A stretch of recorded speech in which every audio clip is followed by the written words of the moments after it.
hosts, right? You come visiting, well, now not anymore. Now the house is homely, but back in the day, when I was visiting, I don't even tell you the kitchen. Those plastic cups. Get it yourself. Do it yourself. Zero home training, man.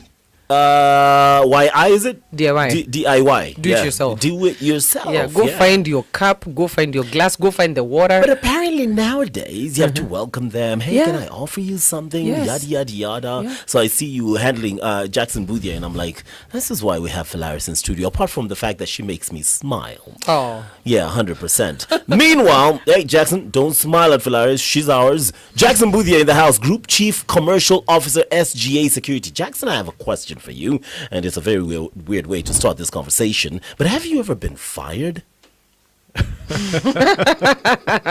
You just had to go there. Couldn't help myself. Fired or fired at? Fired. Have you ever been fired? I haven't been fired. Well, I have an interesting story here. I've been fired before. Technically, I was quitting. I had resigned and I handed my papers over to Nation Media Group, and then they said, no, we won't take your resignation. In fact, here you go. You've been dismissed. So they fired the man who was resigning. Technically, I've been fired. Apart from that, everyone loves me. Everywhere I work, I've been loved, 100%. But there's this lady who was fired for the most insane thing. You know, first and foremost, across behind me, two ladies are sitting and they're looking at my screen and they're probably like, what kind of creepy guy is this? You know those website pages you open and then they have women in swimsuits or some just really Pop-up ads. Yeah, pop-up ads, and then your mom is passing by at that time and she's like, oh Lord, help this child in the name. Yeah, that's the situation. So this is not me. Anyway, here's the story. Coming in late for work can be considered grounds for dismissal, right? That's norm everywhere you go. Yeah. But it turns out that arriving too early can also be considered a serious problem by employers. Oh. It happened Where? in Spain. A Spanish woman found this out the hard way when she was let go after repeatedly ignoring warnings that she was arriving too early. So here's the story. She worked for a delivery company, a security company, delivery company, based in Alicante. Alicante, or however you pronounce that, Spanish, CC. Alicante. Yeah, she was in a habit of arriving at her workplace between 6:45 and 7 in the morning. Even though her contract stipulated that she was supposed to check in at 7:30 in the morning. So she was an early bird. This meant that she started her shift way earlier than her co-workers, which then displeased her manager. She was added, first reprimanded of the habit back in 2023, just kept going and kept going and kept going. And then one day they were like, you know what? You're not taking these warnings seriously. You're fired. You're fired. Why? You come in too early. Overdo. So you're overdoing it. Yeah. Meanwhile, back at the plantation, Fellaris and I have to come in at 5 in the morning. And no one even blinks an eye when we're here at 4:30. No one at all. Well, good morning, Simon, Marianne, etc. Meanwhile, Jackson, what time do you get to work? On a good day? Yeah, on a good day. No, normally 8 o'clock. But to that story, I think there's actually two elements to it. Obviously, we preach work-life balance. So, work the hours required, but also have time to do other things that keep a human being balanced. But in the security space, there's actually within security protocols, especially for instance, within banks, which is one of the segments that we provide security services to, there's also that caveat. A bank branch will normally open at 8:30. The staff cannot rock up at 6 a.m. On account of industry and someone who's committed and sit in the bank branch until 8:30. It's actually a loophole. So ordinarily with banks, those that have stringent security policies will not allow their bank branch staff to report to work normally an hour to branch opening and no earlier. Wow, you took the punch out of that story. Thanks. You must have been fun at parties. Listen, it looks like the company decided that we're going to help you work life balance, Yeah. right? Yeah, personal life, you're gonna have it. Doesn't matter if you can't afford to pay bills in order to have that personal life, but yeah, you balance it out anyway. Meanwhile, now that we've delved in straight into this conversation of security, what is your assessment of the current state of private security's contributions to the national safety in this country? In general, how's business? Let's start there. How's business going for you and your competitors? Well, if I speak from a point of SGA Security, where I work, I think and we have operations in Kenya, Uganda, and Tanzania. The landscape in each of the countries is actually quite different. But speaking to Kenya, I think it's been a pretty challenging year from a security perspective, especially in the guarding space, where I think people often, they relate private security with a guard, private security officers, as they're nowadays referred to. But in Kenya, it's been a very difficult space, simply on account of the number of players that are in the space.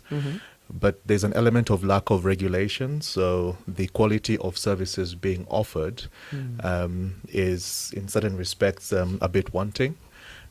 That often comes with a significant discount. So you have players that are committed to offering quality service, making sure that the guards are trained, making sure that they're supervised, they're well kitted. And so that comes at a cost. There's a particular price point below which you cannot operate profitably. But then you also have other players in the same space competing for the same clients that are not paying their guards the correct wage, are not training their guards, are not supervising them. And so they're able to, provide a wochi, let's call it that, Yeah. at a much lower rate. But because the consumer at the end of the day is not always enlightened on what the differences are, they equate a guard is a guard is a guard. So they think SGA is very expensive with their guards. Somebody else is charging significantly less. Whereas in truth, there's actually there's a reason why there's that differentiation. Correct. And that differentiation often is a difference between, having an incident and having a response from your security company that meets your requirement at that time, or having a person who you thought was offering a service, but at the time of need, you find there's a lot of shortcomings. But in terms of how the private security sector plays into the current environment, I think Kenya has about 100,000 police officers across a population of 55 million Kenyans. It's about one police officer for every 550 Kenyans. There is 1 million private security guards. Okay, so if you look at that ratio, there's one private security officer for every 55 Kenyans. So we're actually here to sort of boost the public policing efforts in terms of numbers, in terms of presence. And there's also something about the wochi that people find innocuous. If you are sitting having a discussion about some nefarious act you want to undertake, and the private security officer walks past, you're not generally going to have your antennas raise or stop. You pretty much you'll probably carry on because they're seen as part of community and society. Yeah.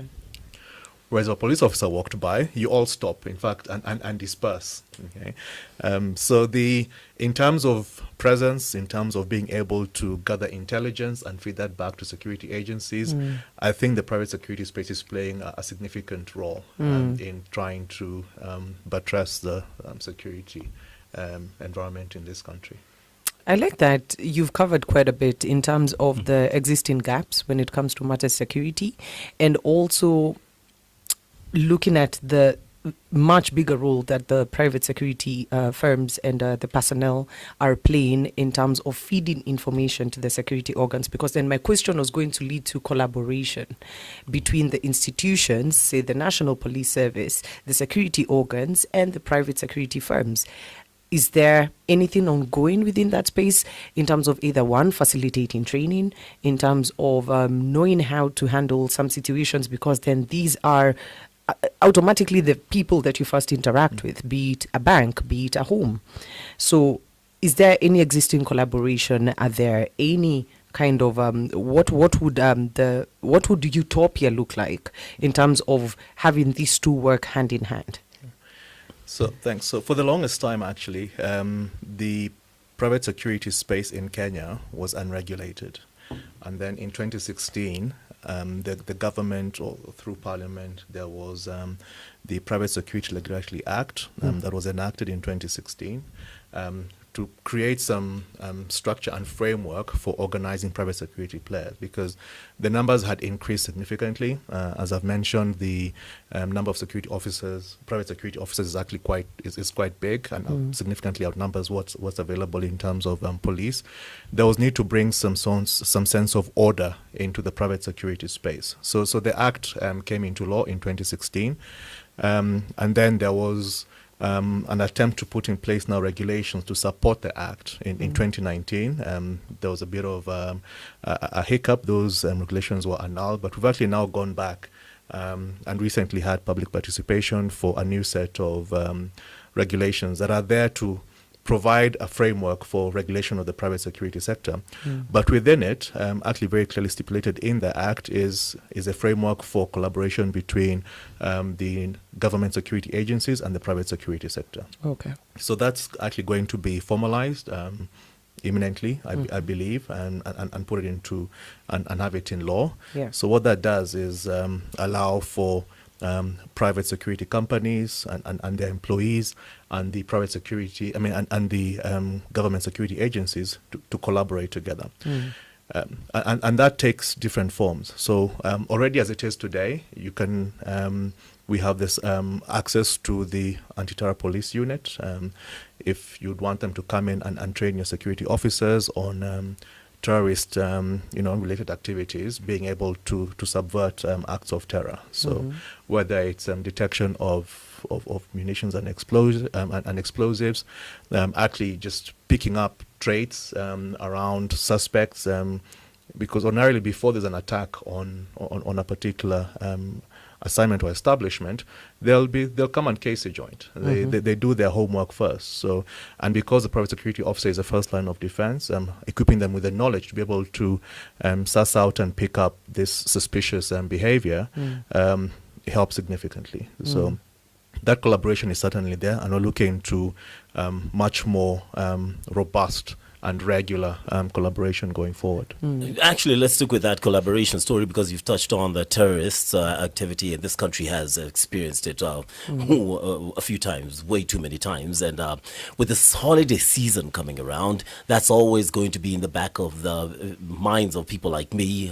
Is this place too crowded? Is this a key place susceptible to such an attack? Would they come now? Yada, yada, yada. It's a thought that is always at the back of our minds. So considering you're talking about the collaboration between the private and the national agencies and something like terrorist attacks, what are the key areas do you think should be considered of urgency when it comes to that collaboration being strengthened?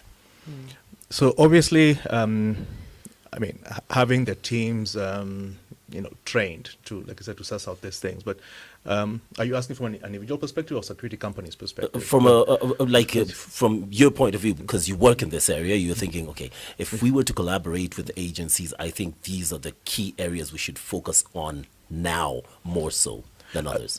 Obviously, most important is, the sharing of information. So they say information is power. I say the application of information or knowledge is power.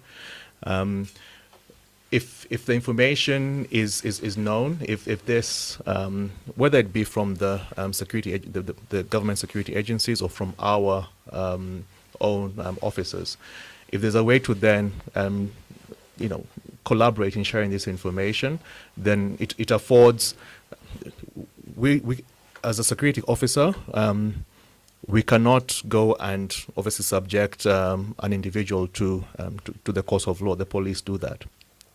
But when we pick up the suspects, we expect that the security agencies actually will then have have proper investigations done. They will go ahead and, and if someone is culpable, go ahead and have them charged and taken through the process.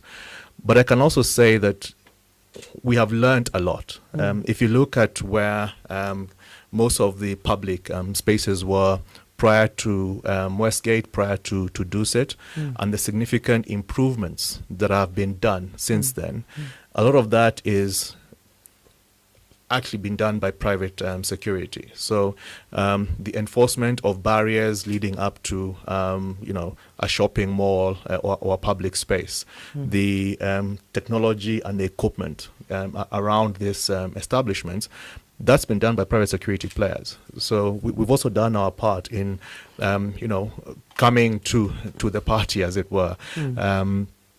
And having these solutions available for commercial establishments, even for individuals to have the right equipment and infrastructure to protect them and safeguard them against potential threat.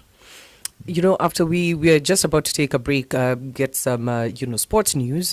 Jackson here did apologize to me. Well, we'll get into that apology. I have not forgotten, but I have a number of questions, including handling of data and information that private security firms get to handle, from all the establishments. Sensitivity of private information, how that is shared, because then that is a matter of concern. So that's one of the things we'll be getting into after this break. Well, we are streaming live. You could always just check us out. We are looking very dashing this Monday morning. Streaming live on YouTube. And Chiko has new bling. You all need to see his hand is up. He hasn't put it down since 6 o'clock. Yeah, it's blinding. Okay.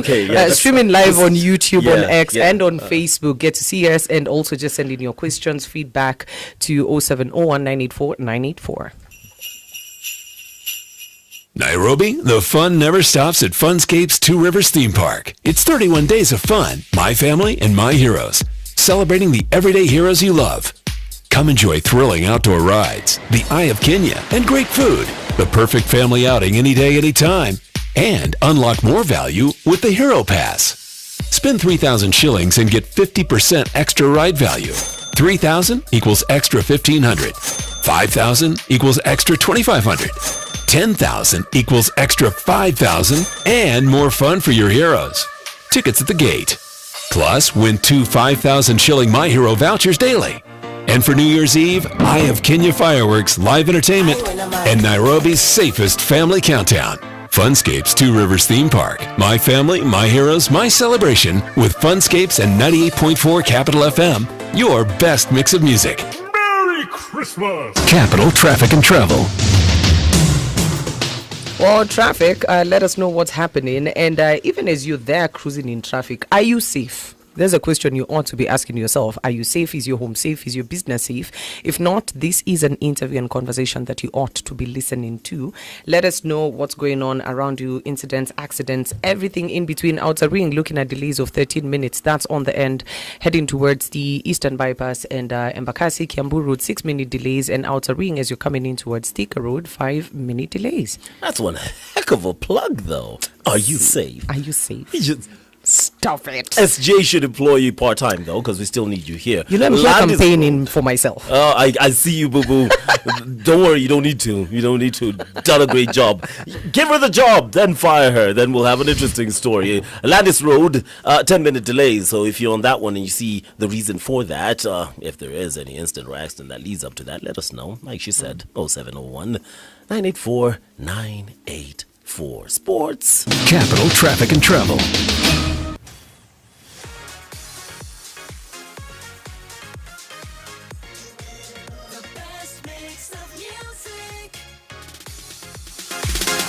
Capital FM. Capital Sports Update, where sports is taken seriously. Didn't go to plan, but we're here and I might as well tell you what happened. AFC Leopards won Mashemeji Derby. How about that? 2 wins in a row. You win a game, AFC Leopards, and it's against Gor Mahia. That for me should be 6 points, but it's just 3. AFC Leopards head coach Fred Bani saying that they're going for nothing short of the league title. Ambitious much. He says yesterday's win over their bitter rivals is not just a win, but it is a statement of intent.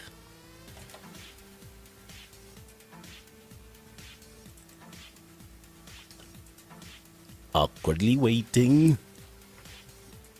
Awkwardly waiting. You know what? This machine has decided to misbehave just when I am back. Whatever. Anyway, Julius Masaba scored in the 28th minute as Ingwe won their first Mashemeji Derby fixture since 2023 back in June, and now it decides to work. Just because FC won, we still have to listen to their head coach. We have to give them their flowers, my good people. FC tunaenda taji, si uongo, tunaenda taji, na ukiangalia vile wachezaji wamecheza leo, wachezaji wamecheza kama watu wanataka taji. So hii at least wanamwambia ukitaka kuchukua taji lazima usiende mtu yote ako juu yako. Sasa hii ni ya kwanza. Sasa tunatafuta watu juu yetu wote, lazima tuweke mfukoni ndio at least kwa tunajua tunachukua ligi. So you and your head coach, Ingwe fans, Laban Wanambisi included, y'all can continue dreaming, hoping, believing, but reality is that hope over time has proved to be deceiving. See what I did there? Man, I should go back to rapping. It's like a trap, man. Oh, snap. Gotta stop. Clap back. Sorry. Okay, anyway, meanwhile, Joycelyn Jepkosgei clocked the fastest time this year when she cruised to victory at the Valencia Marathon. That was quite an interesting race. The 2021 London Marathon champion clocked a personal best of 2 hours and 14 minutes, crossing the finish line ahead of fellow Kenyan and world champion Perez Jepchirchir, who came in second in another personal best of 2 hours, 14 minutes and 43 seconds. Chloe Herbiet of Belgium, she was third after clocking 2 hours, 20 minutes and 38 seconds. Finally, news making headlines across our borders. Newly crowned Formula One champion Lando Norris shed tears of joy at the end of an entertaining race at Abu Dhabi Grand Prix yesterday.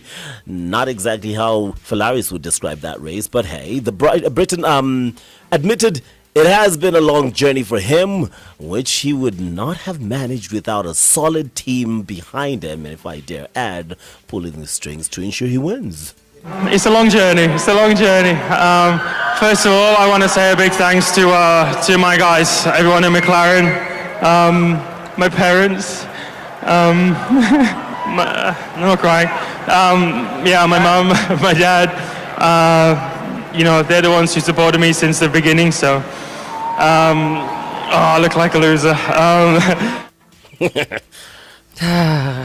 When us guys were walking into studio, Jackson sees the jacket I'm wearing. Of course, I just have to be here in support of Max, okay? Okay. Then he tells me, Pole sana. Pole sana. Were you is that why your colors match papaya?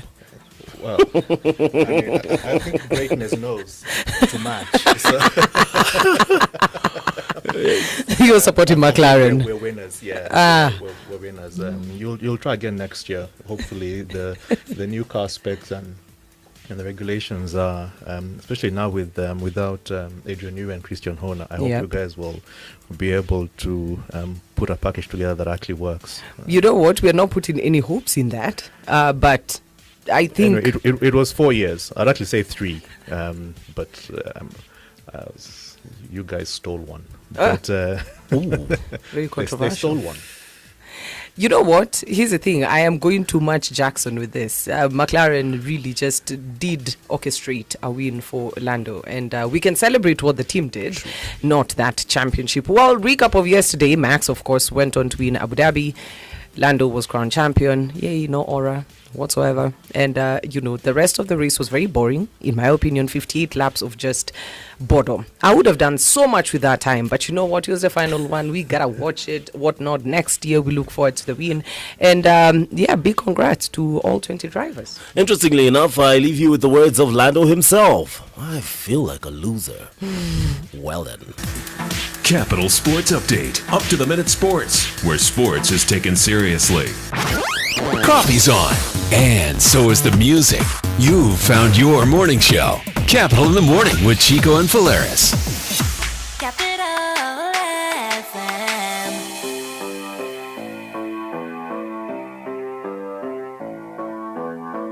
Why men great till they gotta be great?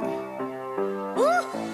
I just took a DNA test, turns out I'm 100% that bitch. Even when I'm crying crazy, yeah, I got boy problems, that's the human in me.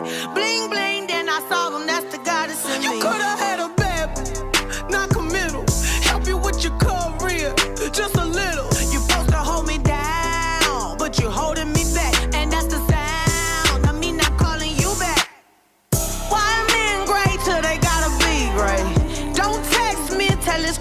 my face.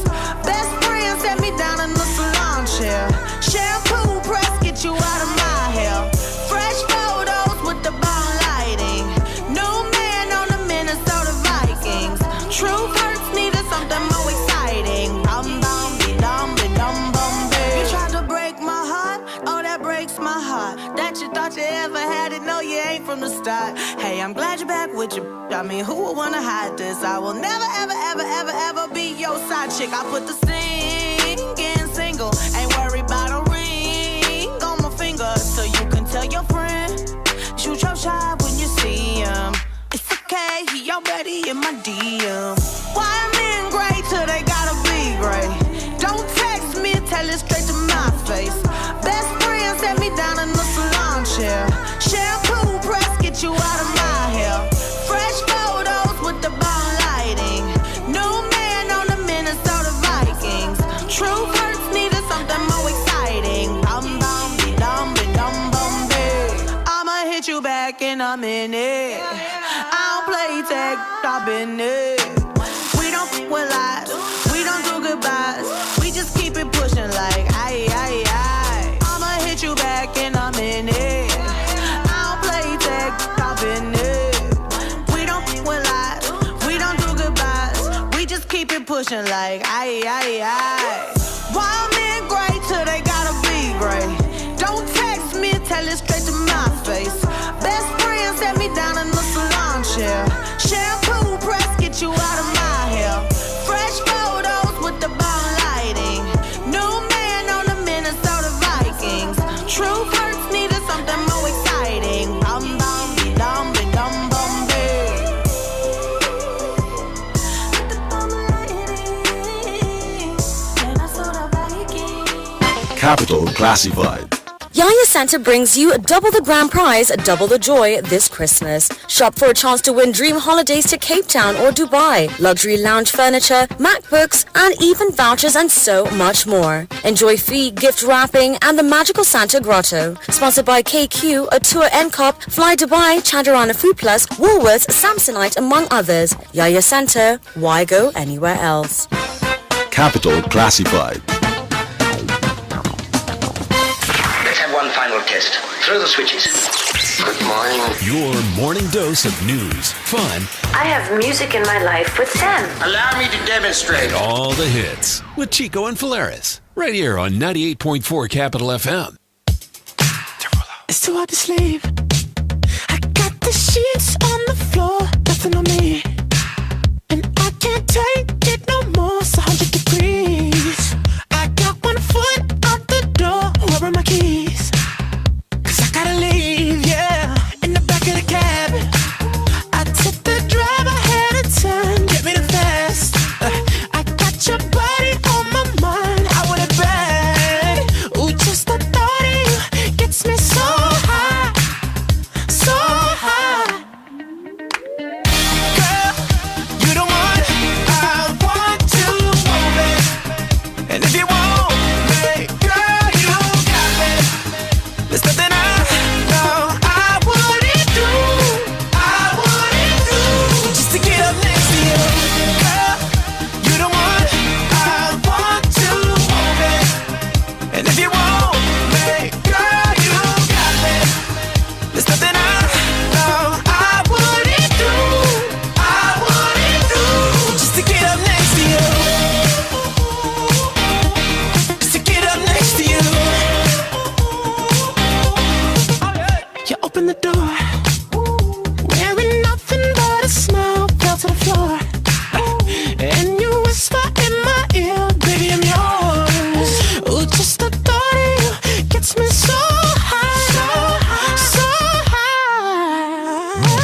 You know, I was about to start mouthing something and then the mics went on. I really had missed this guy. Well, welcome back, 984 in the morning, Fellaris and Chiko. The man is now in studio. We're not speaking about him. Well, he's away. He's now here, and we're also joined by Jackson Mbuthia, who's the Group Chief Commercial Officer at SGA Security. Seeing your messages and your greetings, trust zimemfikia. Jackson is like, oh, so the man has fans. He's very popular out here. Unpopular here in studio, especially when you're talking about Formula One with Fellaris, but very popular out there. Popular also as a basketball player. I just realized that this guy balls. We should all three go. She played basketball as well. Yeah. We should all go, scratch. Are we applying that over 35 caveat? And, it's just, there's no chance we're playing with these youngins who come in there like CG. What our bodies are different right now. Well, they can play with one hand tied behind their back. Or no running. We have that rule of no running at a certain speed. No. Let's play intellectual basketball, IQ. Even rebounds, we let the ball drop, we pick it up from the and then whoever gets the ball ground. after it drop, that's when easy my That's good Ibu basketball. Ah man, these boys can jump. You know what? It's the spirit that y'all are willing to, y'all. I say y'all because then I am not there yet. That you're still willing to play. But listen, we're talking all things security and why you really need to be thinking about how to make sure that your home, yourself, your business are safe. I'm looking at a brochure here, and do you know for as little as 7,000 shillings per month, then you're able to get one like an alarm monitoring and response service, then a medical emergency response service, and a road assistance. And this is amongst a number of solutions that SGA Security is offering you. So if you think security is expensive, think twice. The people at SGA Security are who you need to be speaking to. But having said that, there's a very interesting question you brought about in terms of data, how it's being handled, and how safe it is. I think that's where you should take us. Definitely. Where to pick up from is the amount of information that is with private security. You check into a building, there's information that you're given, be it your phone number, your ID number, which these are two very sensitive bits of information, very personal. But then again, we've seen incidents where this information is either sold to the highest bidder, and we don't know how it is kept safe, who even has access to that data, be it your home. You have a lot of people either who come in and go, car details, all of that. So points of compromise always start from, again, the first point of interaction, which is your security guards. So mine is two-layered question. One is the safety of this information, and two, what SGA Security is doing in terms of making sure that there's confidence within your customers that you're serving, that the information is secure, either by way of training the personnel that are working with you, and just the very basics of it. Thanks, Larry. So first of all, the world is changing, and we must also, as security providers, adapt with changing trends globally. And in fact, I asked your lady at the desk there because they had me write down my name, my phone number, my ID number in this book. And the controls around that are actually very sketchy. So technology has come of age. We nowadays have visitor management systems, so that the data that was previously put into, handwritten into books, and what would happen is you really have no control over where that book ends up. You've spoken about, the companies that would actually come and buy those books because they're a trove of data, which is, they can monetize it and commercialize it. I think even today you'll still get the random SMS come through from a microcredit company or from someone who's selling clothes or whatever it is, basically just trying to capitalize on data they've gotten. They would otherwise not have gotten direct access to you, but they'll go and look to buy these books. So with the Office of Data Protection that is now in place, there's regulations around data gathering and personal data. So the security space is coming in now to provide solutions, visitor management systems that allow the security company to have and its clients. So in this case, it will be SGA as the gatherer of the data, but ultimately that data belongs to to Capital FM. So, and it provides for better control. You have control over who has access to that data, how it's stored, how it's accessed, and it therefore protects the organization against potential data privacy related suits. So it's, again, collaboration that's coming in, embracing technology, that has now come to replace what was otherwise a very manual process. It's interesting you bring that up, MJ. Mbuthia Jackson. Sorry, I had to throw that in there. But let's stick with that statement you just made, because you walked in, you went through that first and foremost. I never put my real number down. I always change a digit because I'm like, why? My ID and my number, I always change a digit because I'm like, why? I just don't trust them. Some even ask for your email, and I'm like, why would I do that? Like you said, you get calls, you get texts from people, and you're like, how did you even get my number? How did you even? So I always think they're listening to us. But then this country isn't exactly screaming data security with the government that's already signing off for medical security for 25 years. They data away like it's nothing to be worried about. Hey, good morning, Mr. President. What do you, when you talk about technology-driven security, what does that exactly look like? Because it sounds like we're moving away from guards at the gate, who I think it's unfair on them. Thugs come, they come with weapons. God has that. So how would it look like? How much safer would we be with technology-driven security? Paint a picture there. So it's a direction we must take, but I would say if you look at the journey of private security, and let's take your house for instance. Before, the only thing that was available as a security setup was those ubiquitous grills. Everybody had a house with grills, grill upon grill upon grill, and then the front door has the burglar-proof door, which is a grill first, and then you have a solid steel door, and like 4 or 5 different locks. Okay, and then at the gate now, if you could, you had a watchman, and I use the word watchman because we've moved from watchman also in terms of the private security space, from watchman to private security officer, and that speaks to especially training and just the amount of resource put into creating a better equipped private security resource. This is not just the watchman was. They sat and they watched, and if there they sat, slept as they were watching whatever they were watching. And if something happened, the guy will scream at best if he's not tied up first. Okay, to alert you that something was something was going wrong.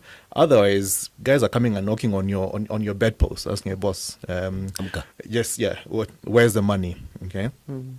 Now, security is normally layered. So we say you want to start from externally and work your way in. Okay, so your first line of defense in your home or in your business is either the perimeter wall or the front door, the gate. That's actually where your security starts, because first you want to, actually before you even get to screening, you want to deter. So there is no such thing as an opportunistic thug, or there's no opportunistic break-in. There's no criminal that wakes up, who woke up at 4:30 a.m. this morning and decided, let me just walk by some Lavington, or let me walk into CBD and find what I will, try and break into something and get something from it. The same way we take measures to try and safeguard ourselves, the thugs also take measures. They do their homework. I'm always conflicted because when we go to bed at night, we pray for God to keep us safe, and then the thugs are praying for a successful night. So whose prayers is God listening to if you find that your house has been broken into? That's a discussion point for another day. Okay, but you want to layer your security. So first you want to create deterrence. Okay, if you have the electric fence, you have a perimeter wall, guys see, okay, some investment has been put into this space. It's not as easy to get in and get out as would have liked, because break-ins, the thugs actually want speed, to be in and out as quickly as possible. Even muggings, it's the same thing. Okay, you're walking on in CBD, or you're walking along somewhere. The thugs want to take whatever they can from you as quickly and leave the scene as quickly as possible. Okay, so they're normally ticking off certain checkboxes. So if you've put in certain safeguards around you, you're less of a low-hanging fruit, and so they'll look to the next person. Okay? So first you want to deter. If you can't deter, then you want to detect. Now, that's where we have your electric fence. That's where we have your alarm system. That's also where we have even that physical guard, okay, that, hoping they're awake. If someone jumps or comes and tries to, force the gate open, they'll be alert to the potential intrusion and raise the alarm. Okay, so if you can't deter, then detect. If you detect, then the next thing now is you want to instigate response. Okay? And that's one of the areas where, again, an ideal private security partner versus a less ideal one comes into play. Okay? We'll discuss probably the issue of alarm systems and how they work, whether they're actually effective, and what you have supporting the alarm system. If you have an alarm system, but it's not connected to a response company, so that if there is an activation, if either through you as a subscriber, you press a panic button because you had a noise outside, so you want someone to come and to your aid. Okay, if there's no one coming to your aid, what you have is a scarecrow.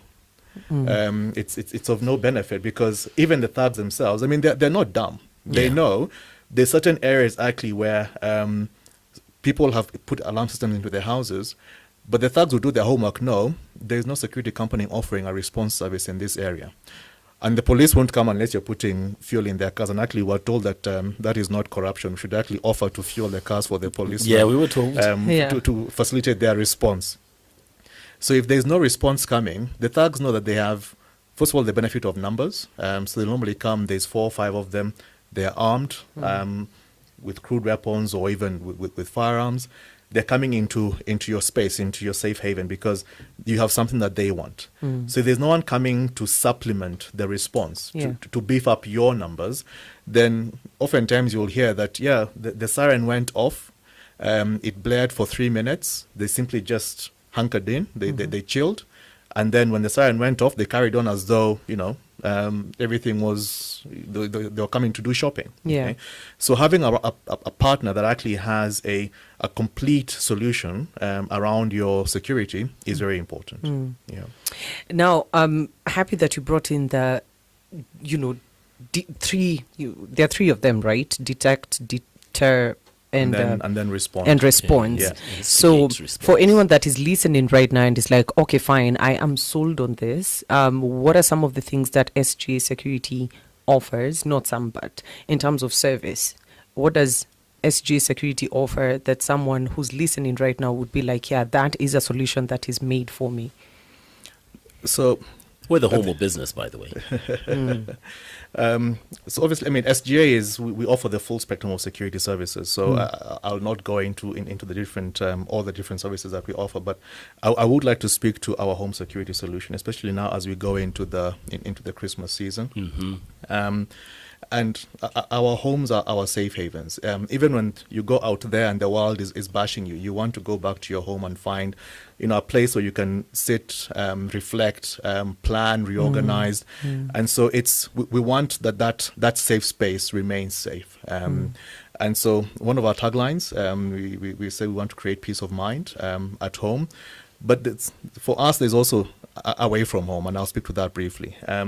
So people used to think that alarm systems were the preserve of the wealthy. In fact, if you look at most of the alarm systems, where they are located, it's in the sort of like the leafy suburbs, Karen, Muthaiga, Runda, Kitisuru, at the coast, Diani, the Samilimani area in Kisumu. Those guys they don't get left behind. Because people thought that for me to have an alarm system, one, it's going to cost me a lot of money to install. And then there's also that recurrent bit, the response company bit.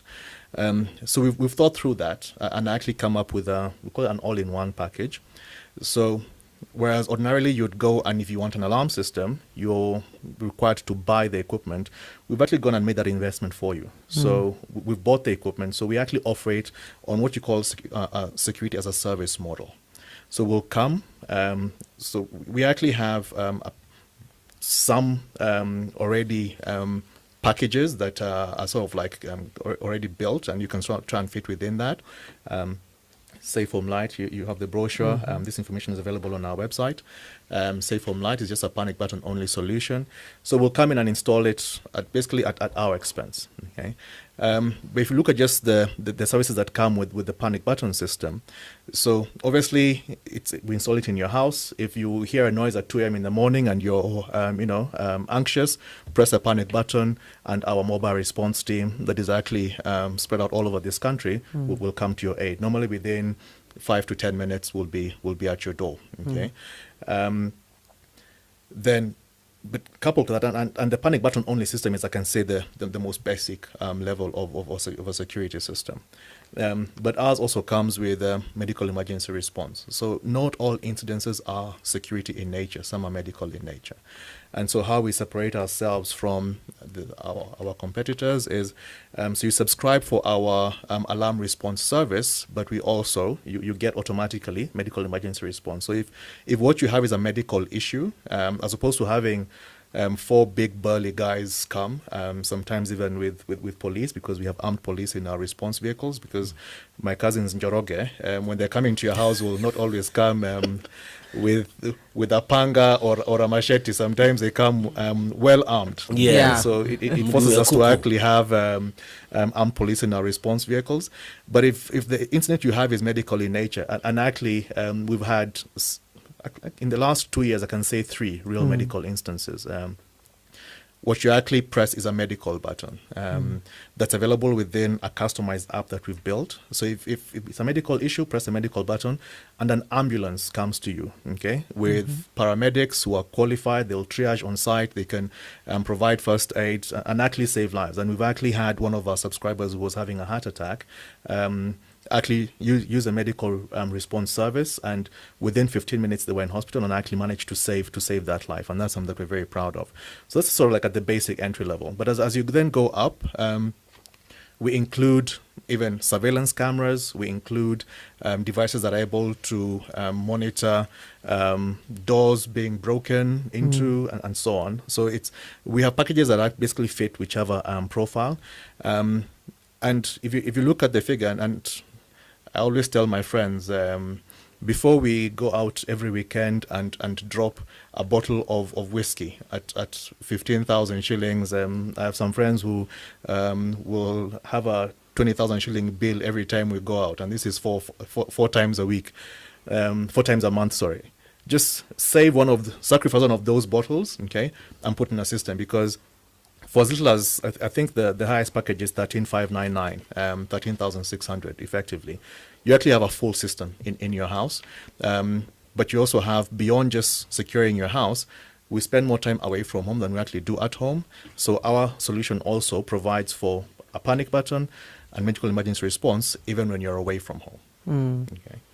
We've been speaking to Jackson Mbuthia, for Group Chief Commercial Officer, SGA Security, telling you that it is not as expensive as you may think to ensure your home is secure and your businesses. They offer a variety of services, but when it comes to the holiday seasons, which we are in now, this would be something that you might want to consider, especially if you are friends like his who drop a whiskey bottle for 15K every single week.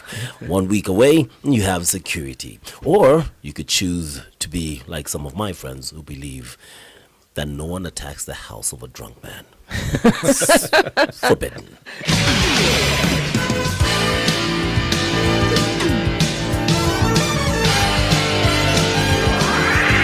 The best mix of music, Capital Cafe.